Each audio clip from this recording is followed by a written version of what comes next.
Perfect. Well, thank you all for being here. Um, my name is Joyleen Mabika, and I am going to be presenting my practice experience that I did with the Oregon Health Authority.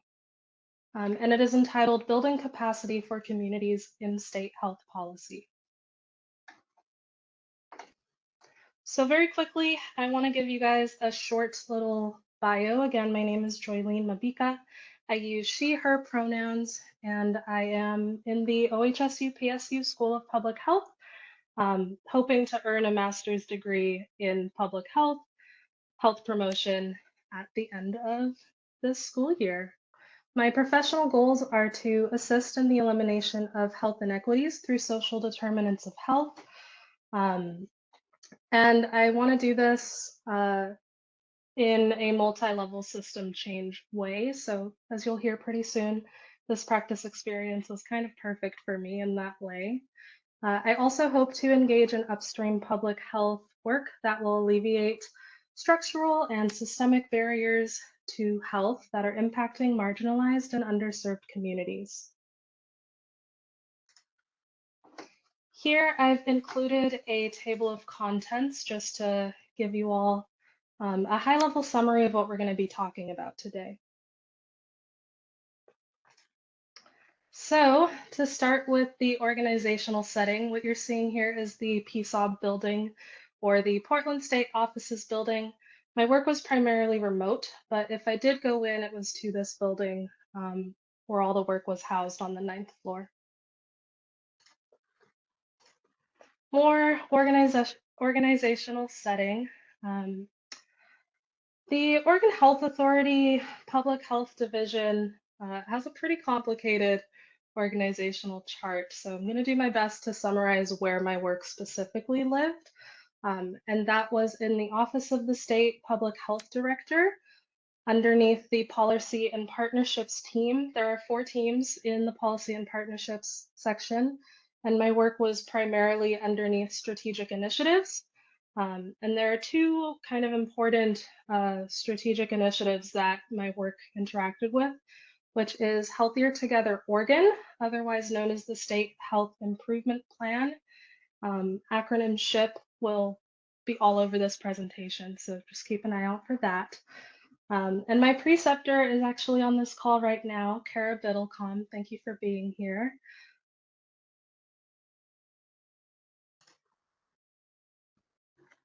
A little more context is that the Oregon Health Authority is a state government agency which has a single overarching goal to eliminate health inequities in Oregon by the year 2030. So this is some of the work that I was helping achieve. Healthier Together Oregon has a steering committee called the Partnership, which stands for State Health Improvement Plan. And they identified a need for collaborative learning opportunities around policy and advocacy for community-based organizations. So that is essentially the work that I was brought on to do.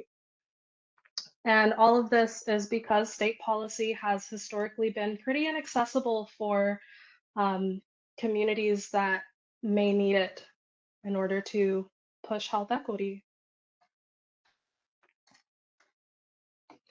Here I have included a quote from the Oregon Health Policy Board Health Equity Committee, essentially defining what health equity is to them and what what the state is going to look like once we have actually achieved health equity. So this is our overarching goal.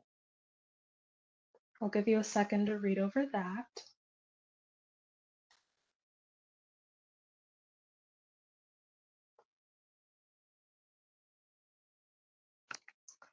So next, I want to just dive right in and talk about what my practice experience was. What exactly did I do? So they hired me on as a policy capacity building coordinator. We started with the goal of finding community-based organizations that were committed to health equity through policy change, who were interested in creating a training related to policy and advocacy. So basically, these are the parameters that I was hired under, right? We had up to $10,000 to be spent by the end of September of this year, and only about 4 months to pull this off from the time I started my practice experience until now. So very tight deadline. Um, we managed to find three community-based organizations. Two of them were planning to have one collaborative training, and the other CBO was planning to do it on their own. So I've listed the organizations right here. The solo training was from Nonprofit Association of Oregon, and the Next Door and Oregon Health Equity Alliance are the two organizations that were planning to collaborate on one training. As the deadline and planned trainings approached, we really struggled to connect with the Next Door and OHE for planning meetings, especially in comparison to the Nonprofit Association of Oregon, who we had been having pretty frequent communication with. And when we were finally able to meet with the Next Door and OHE less than 1 month before their scheduled training, we found out that both organizations were also struggling to find time to have check-in meetings with the Oregon Health Authority, and that they didn't have the capacity to create the deliverables like a scope of work or a line item budget that we were asking for. Additionally, we had initially, um, when the initial conversations happened with these organizations, it was advertised to them as a low barrier experience. So having to have regular meetings and turn in all of these deliverables was just something they weren't able to do. So eventually, both of these organizations backed out, stating that they would be open to another training in the future, but that they truly needed it to be low barrier. And I'll reflect on that a little bit later. We continued planning, advertising, and successfully implementing an online training with the Nonprofit Association of Oregon entitled Nonprofit Advocacy for Community-Based Organizations, which took place on Tuesday, October 25, 2022. So my responsibilities, I've put them all on the right. Obviously, this was very collaborative work, so it's important to outline exactly what I did. Um, we had a training planning team in OHA that we were doing regular meetings. Some of the people on that team are here, and I'm really grateful for that. I was in charge of coordinating schedules between our community partners and the Oregon Health Authority and navigating the fact that a lot of us use very different email systems, and it took quite some time to get people aligned.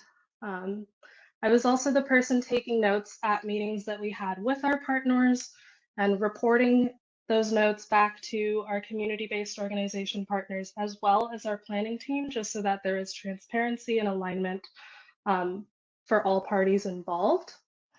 I was also responsible for making all externally facing materials accessible, whether that meant translating them or, making sure that there was closed captioning, or we were just making sure that font was big and just easily accessible for all sorts of needs. We also scheduled free translation services for the people who attended the training. So it was translated in Spanish because that was the only language that was asked to have translated. So those were my primary roles for the policy and advocacy trainings. I also, when I started at OHA, I was told again of the partnership identifying a priority for collaborative learning spaces related to policy and advocacy. However, as a result of my knowledge gained in my master's program so far, I knew that we needed to start by asking our target population what they truly wanted. So I insisted we create a survey to assess community needs, and my planning team agreed. So I was in charge of drafting a brief 10-question survey and got it ready to be sent out. However, just when we were about to send it out, leadership from our community engagement teams let us know that many of our community partners expressed they were experiencing survey fatigue, and that we were also not the only team in OHA planning to send out a survey to partners. So in about a week turnaround, our primary goal shifted, um, which you'll see as a theme in my practice experience. So what happened next is that I joined a new work group of OHA staff who had a shared task of creating what we kind of jokingly called a survey to end all surveys. This was essentially one single survey that brought together the questions from multiple OHA departments into one larger survey, instead of sending out a bunch of smaller multiple surveys with repeated questions, etc. Because my section was already complete, my primary role in this survey work group was translating questions into more easily understandable plain language. So just raw edits and comments and feedback on the document. Um, yeah, as well as, helping with tailored email communication to the different groups of people we were going to be advertising this survey to, including our partnership and different community partners.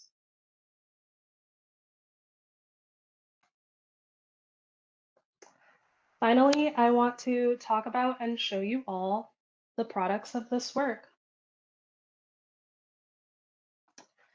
So I've put an embedded link here so that if anyone wants this raw presentation, you can ask me for it and I will send it to you. Here is the Nonprofit Advocacy for Community-Based Organizations webinar. This is the webinar that we planned with the Nonprofit Association of Oregon. It was a 62-minute webinar exploring the fundamentals of practicing legal advocacy as a nonprofit organization. It gave primarily community-based organizations a clear understanding of what they can and cannot do when practicing advocacy as either a 501c3 or 501c4 organization, especially in relation to the requirements and various grant funding sources and IRS regulations that might limit things like lobbying. So it's hugely important because it basically gave community-based organizations an understanding of like where that line is between advocacy and lobbying. Given that a lot of these organizations have funding requirements, which basically say that they could lose their funding if they engage in lobbying. So it's hugely important because it can empower communities to not be afraid to engage in advocacy work if they know where that line is. Oops. So the next product I want to show you all is that collaborative survey that I mentioned earlier. It was entitled the Community Public Health Trainings and Learning Survey, created to gain community input on the types of collaborative learning spaces that they would like OHA to provide to them. Here I have the English version and the Spanish version, all of it done through SurveyMonkey. And the results of this survey will be used to guide the development of future trainings or learning opportunities based on need and interest. I touched briefly on our methods, but we essentially started with the 10 questions I had drafted and gradually solicited and added questions from other departments, then created an even smaller work group of folks that were trusted to like edit the document down to increase readability and remove repeated questions and ensure that data collected would be useful.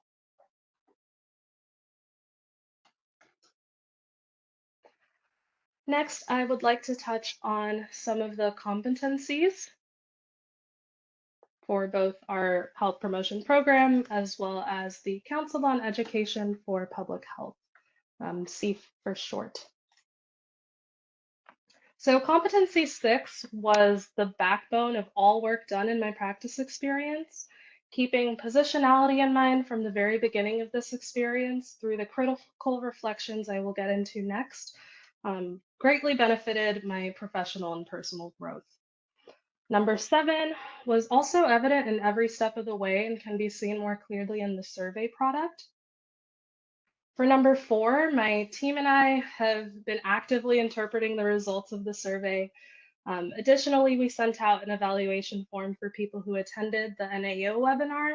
There were less than 15 responses, so I was easily able to interpret this data and present it back to my team. As for number two, it was demonstrated in how we were able to develop a free training to CBOs, clear organizational impacts, and hopefully it will influence communities and individuals through policy change.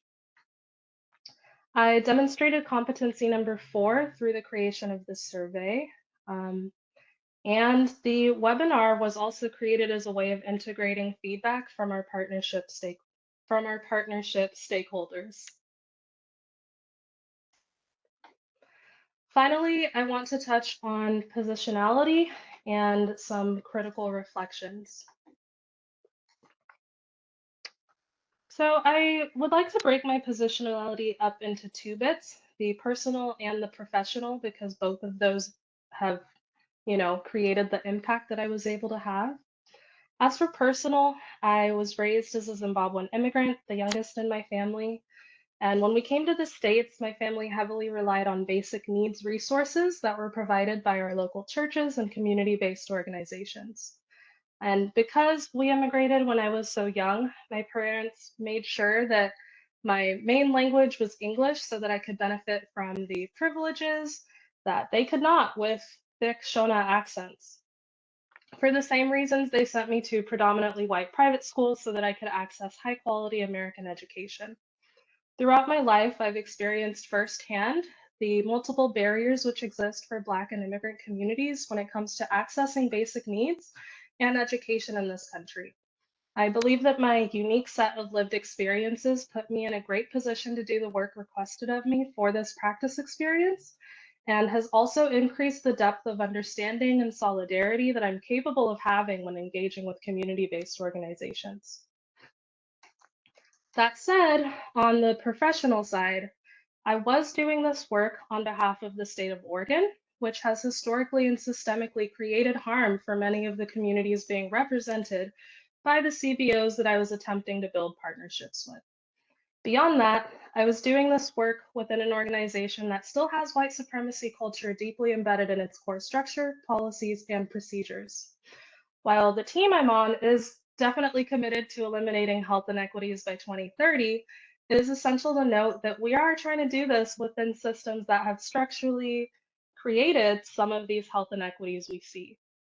When I compare the organizations we partnered with in my practice experience, it's clear to me how we were operating under a system that was set up to benefit organizations with more money and resources more than those without. The nonprofit association was larger. It's a statewide collective of nonprofit organizations with more amounts of grant funding, staffing, technical support, and other resources. The next door and OHE were both smaller organizations and health equity coalitions that operated under more grassroots community partnerships, had limited staffing, and comparatively less funding.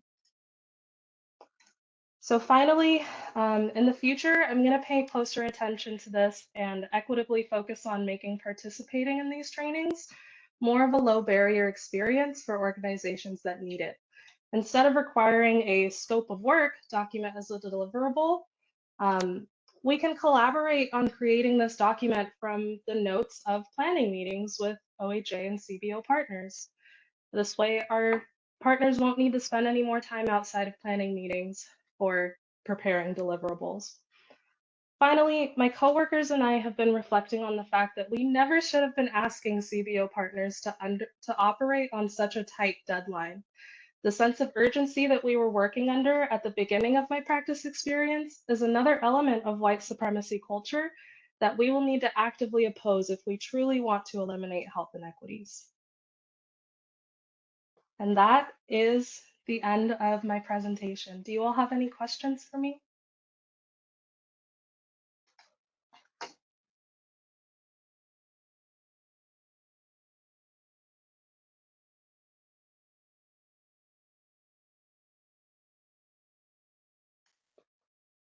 May I ask a question? Definitely. I'm very, that was a great presentation, and it sounds like you made very good use of your education from here.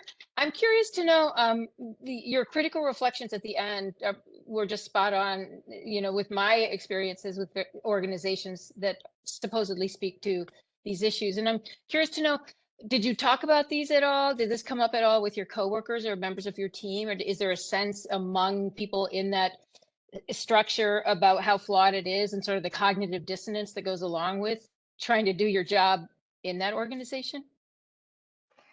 Yeah, we definitely had these conversations collaboratively, specifically those of us on the planning team for trainings.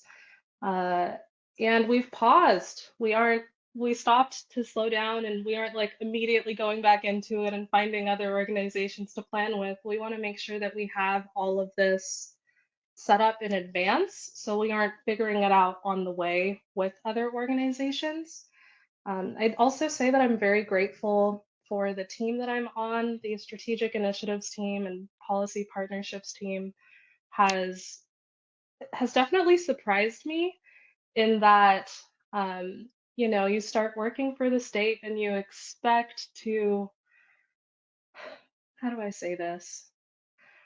Uh, They have shifted culture on our team to the point where we are valuing people first, and understanding that is going to be the basis for any successful partnership that we do have. So these kinds of conversations, as well as the elements of white supremacy culture, like I'm literally quoting documents I got from the Oregon Health Authority. So it's really nice to be on a team where we're all kind of aligned in this way. Does anybody else have questions?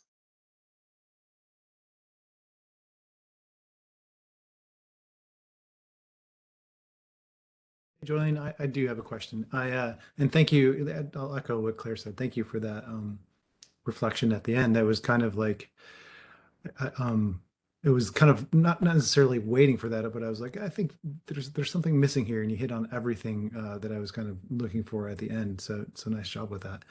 Um, I'm gonna, I mean, kind of relevant to this conversation, um, but also sort of not.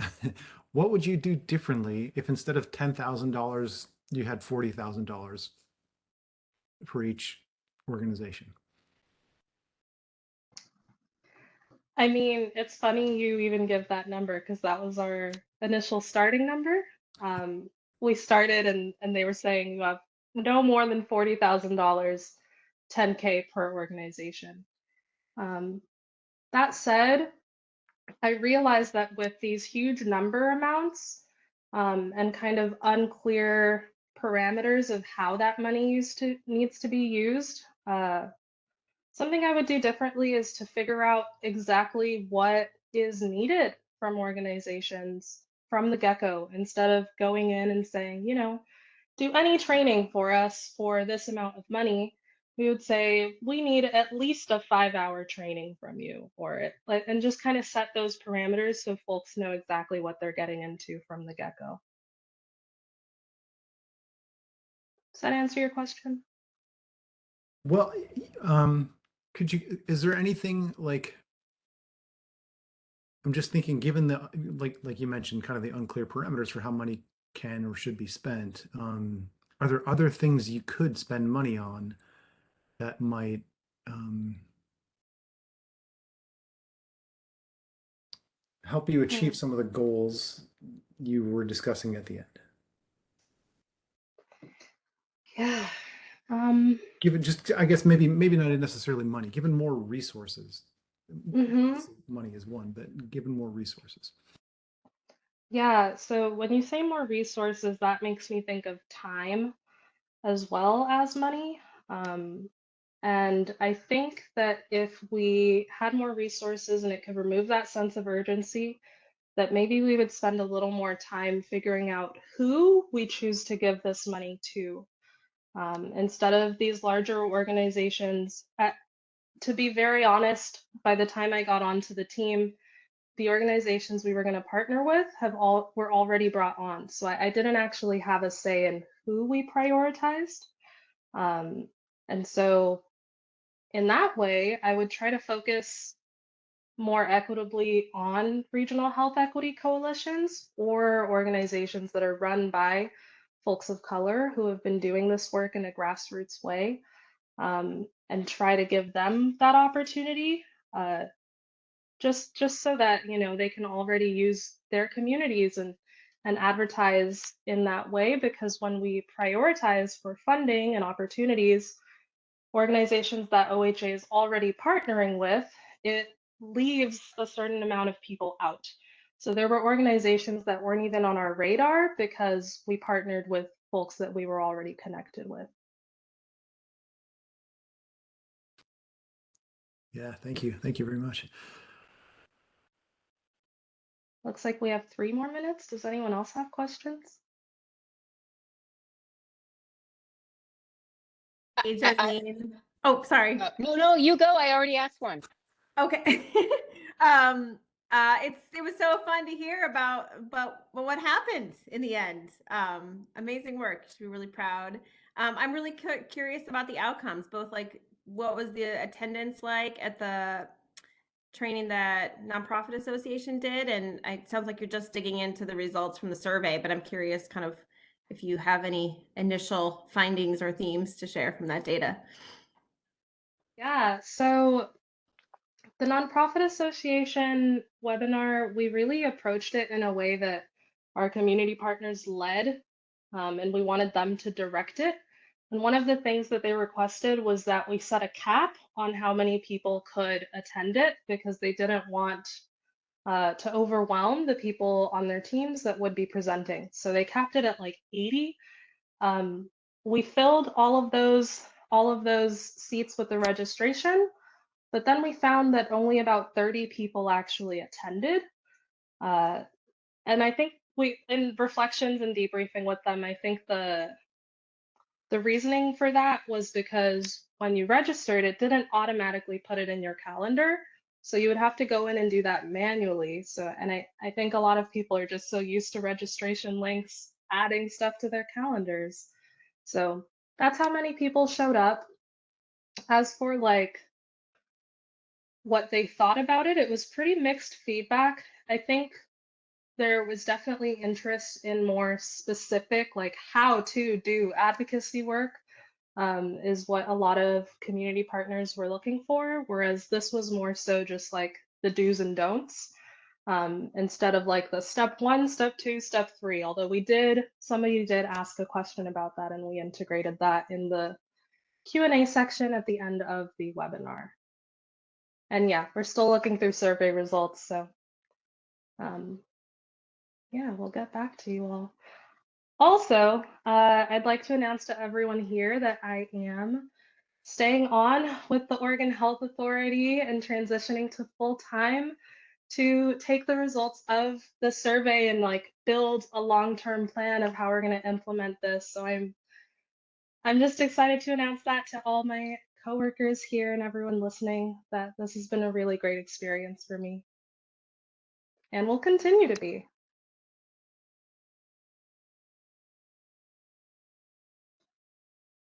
All right. It looks like that's about time. Thank you all so much for being here. I see so many of my coworkers, and it is making my heart warm. I love the culture of support. Thanks, Joylee. Nice job. I'll be in touch about the academic side of things.